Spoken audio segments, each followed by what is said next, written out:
Hello बच्चों, आप सभी का स्वागत है। जैसे कि आप लोगों को पता होगा कि कल ही मैंने ये आप लोग को इन्फॉर्मेशन दे दिया था कि जो सीबीएसई का जो रिज़ल्ट का जो डेट है वो एक्सटेंड हो गया है। इससे पहले जो सीबीएसई की तरफ से जो एक संभावित डेट दी गई थी रिज़ल्ट की, वो थी 20 जून को, कि 20 जून को आपका सीबीएसई बोर्ड का रिज़ल्ट निकाल दिया जाएगा। लेकिन अब ये डेट जो है वो एक्सटेंड हो गया है, यानी कि अब आपकी जो रिज़ल्ट है वो 10 से 15 जुलाई के आसपास में निकाली जाएगी। हालांकि अभी तक सीबीएसई की तरफ से ऑफिशियली रिजल्ट की एग्जैक्ट डेट नहीं बताई गई है, लेकिन 30 जून से पहले आपकी रिजल्ट नहीं आएगी, ये कंफर्म है। और हाई चांसेस है कि 10 से 15 जुलाई के आसपास में आपकी रिजल्ट दी जाएगी। तो ये तो था रिजल्ट से रिलेटेड आप लोग के लिए जानकारी। लेकिन मैं आप लोग को बताना चाहूँगा कि अभी जो है कुछ लेटेस्ट अपडेट्स आ रहे हैं, जिसमें ये बताया जा रहा है कि बहुत सारे ऐसे स्टूडेंट्स हैं जो इंटरनल असेसमेंट में जो नंबर आप लोग के मिल रहे हैं, जो भी ऑब्जेक्टिव क्राइटेरिया है जिसमें से आप लोग के जो मार्कशीट तैयार हो रहे हैं, चाहे वो मिड टर्म एग्जामिनेशन हो, यूनिट टेस्ट हो, या तो फिर प्री बोर्ड एग्जामिनेशन हो, इन तीनों नंबर्स को जब हम मिला रहे हैं तो नंबर मिलाने के बाद भी बहुत सारे ऐसे स्टूडेंट्स हैं जो पास नहीं कर पा रहे हैं।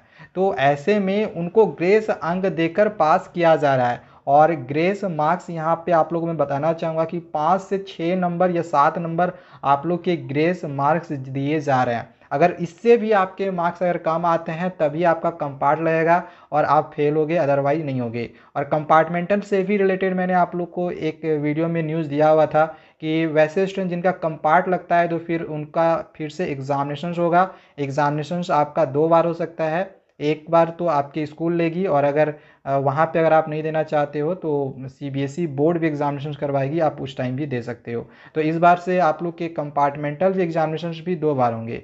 लेकिन हम उम्मीद करते हैं कि ज़्यादातर स्टूडेंट्स इस बार फेल ना हो, क्योंकि ग्रेस मार्किंग्स भी आप लोग की दी जा रही है, करीब 6 से 7 नंबर या 5 से 6 नंबर। तो यहाँ पे एक गुड न्यूज़ है कि अगर आप फेल भी हो रहे हो तो इसके बावजूद भी आपको मॉडरेशन पॉलिसी के तहत आपको ग्रेस मार्क दे के पास कर दिया जा रहा है। तो ये तो था क्लास 10th बोर्ड से रिलेटेड जो कि मैंने अभी आप लोगों को जानकारी दी है। ये सारी चीज़ें आपको न्यूज़ में भी दिख जाएगी, आप न्यूज़ भी पढ़ सकते हो। अगर हम क्लास 12th अब बोर्ड एग्जामिनेशन का बात करें। हेलो बच्चों, पढ़ाई में डाउट्स आते हैं, घबराइए मत, सबका सॉल्यूशन है डाउट नट। बच्चों, आप किसी भी सवाल में अटक गए हो या आपसे सॉल्व नहीं हो पा रहा है तो आपको उस क्वेश्चन का फोटो लेना है, क्वेश्चन को क्रॉप करना है और 5 सेकंड के अंदर अंदर आपको उस क्वेश्चन का वीडियो सॉल्यूशन मिल जाएगा।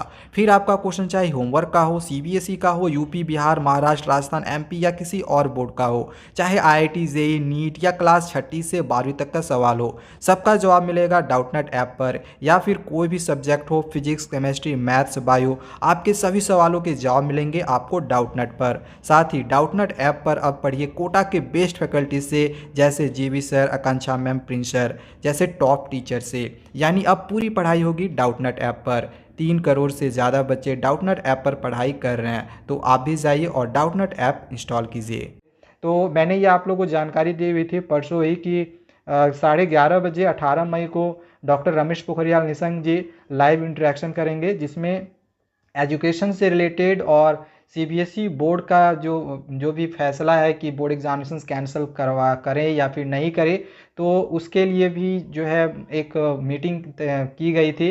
हालांकि मैं आप लोगों को बताना चाहूँगा कि उस मीटिंग में जो भी बातें बोली गई है तो उसको अभी गुप्त रखा गया है, उसको आउट नहीं किया गया है और वेट किया जा रहा है 1 जून का। तो जो भी इंफॉर्मेशन है, मीटिंग में जो भी चीज़ें निर्णय ली गई है, तो वो 1 जून को आप लोग को बताई जाएगी। फिलहाल मैं आप लोग को बताना चाहूँगा कि जो भी मीटिंग हुई है तो उस मीटिंग में फ़िलहाल हमें ये पता चला है कि जो भी मीटिंग हुई है उसमें 12वीं परीक्षा को रद्द करने को लेके सहमति नहीं बना है। यानी कि आपके बोर्ड एग्जामिनेशन कैंसिल नहीं होंगे, ऐसा सहमति बना हुआ है। ठीक है, यानी कि कोई सहमत नहीं था कि हम 12th बोर्ड एग्जामिनेशन को कैंसिल कर देंगे, क्योंकि यहाँ पे जो है स्टूडेंट्स 2 भाग में डिवाइड हो गए हैं। एक वे स्टूडेंट्स है जो चाह रहे हैं कि बोर्ड एग्जामिनेशन कैंसिल हो, और एक वे स्टूडेंट्स है जो चाह रहे हैं कि बोर्ड एग्जामिनेशन कैंसिल ना हो। तो यहाँ पे 2 भाग में जब डिवाइड हो गए हैं स्टूडेंट्स, तो ऐसे में यहाँ पे परेशानी हो रही है। जो भी सरकार है, जो भी शिक्षा मंत्री हैं, जो भी मीटिंग में प्रेजेंट थे, तो इस वजह से ये सहमति जो है नहीं बन पाई है कि 12th बोर्ड एग्जामिनेशंस को कैंसिल कर दिया जाए। तो इस वजह से थोड़ा सा ये समय लगा रहे हैं, और जो भी फैसला है आपको 1 जून के आसपास में ही वो बताएंगे। और उसके बाद जो मीटिंग था वो आपका 17 मई को ही था। ठीक है। और 18 मई को लाइव इंटरेक्शन भी होना था, जिसमें डॉक्टर रमेश पोखरियाल निशंक जी आप लोग को जो है जानकारी देते एजुकेशन सिस्टम के बारे में, जिसमें आप लोग को स्ट्रीम सिलेक्शन से रिलेटेड सारी चीज़ों के बारे में बताते, नेशनल एजुकेशन पॉलिसी एनईपी के बारे में बताते। लेकिन वो जो लाइव इंटरेक्शन था वो भी कैंसिल कर दिया गया। अब अभी फ़िलहाल अभी तक लाइव इंटरेक्शन का अभी तक कोई डेट नहीं दिया गया है। अगर कुछ भी ऐसी डेट्स आती हैं उस लाइव इंटरेक्शन का तो ये मैं आप लोगों को बता दूंगा, लेकिन वो लाइव इंटरेक्शन भी फ़िलहाल कैंसिल कर दिया गया है। अब इसके लिए आगे जब भी जो भी चीज़ें बताई जाएगी तो वो मैं आप लोग तक पहुँचा दूंगा। तो और भी इसी तरह की लेटेस्ट अपडेट्स पाते रहने के लिए हमारे चैनल को आप सब्सक्राइब करके रखें। Thank you.